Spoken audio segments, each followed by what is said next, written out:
The feral cat population that lives on Los Angeles city streets is on the rise, and it has been for a decade. Feral cat control usually consists of trapping the cats, getting them neutered, and then returning them to the streets where they came from. However, since 2009, the city of LA has been prohibited from the practice, but that hasn't stopped an army of volunteers from stepping in to help.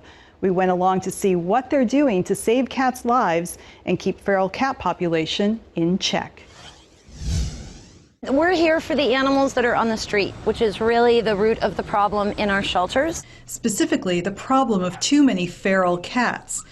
Jackie Navratil founded Luxe Paws, an organization of volunteers on LA's East Side that traps and fixes cats to cut down on the overpopulation problem. Most of the printed estimates are there's approximately 3 million homeless cats. We fixed over 1,000 cats in our spare time in a 12-month span, so I think the numbers are higher.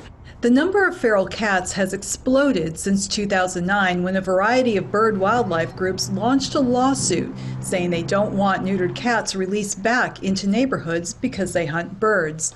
A judge ordered an environmental impact report and issued an injunction on government agencies trapping, neutering, and releasing feral cats, called TNR.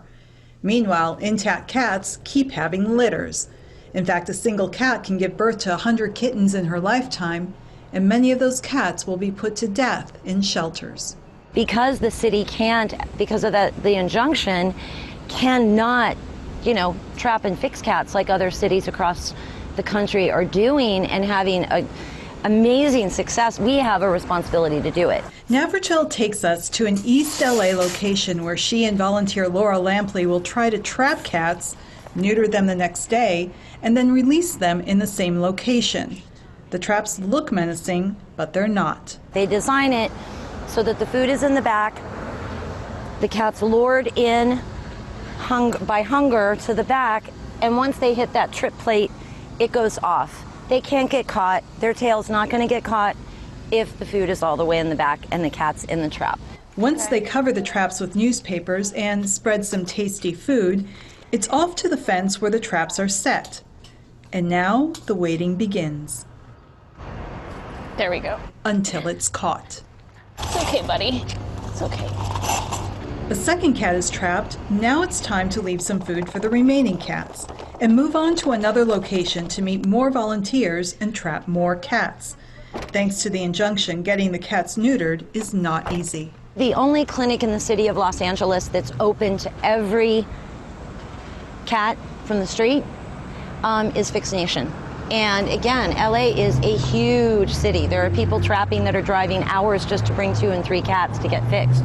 At the second location, volunteer Gretchen Lanham already has some neutered ferals ready to be released. So these cats are recovering from surgery. They all have been spayed and neutered, and they will recover with us overnight and make sure everything's okay, they're healed properly, and then tomorrow they'll be released. And where will you release them? They will go where we trapped them. After loading the fixed cats into Navratil's car, Lanham and other volunteers, including John Siren, set out to trap some more. John, not tipped. Right here. Is this guy. Oh, okay.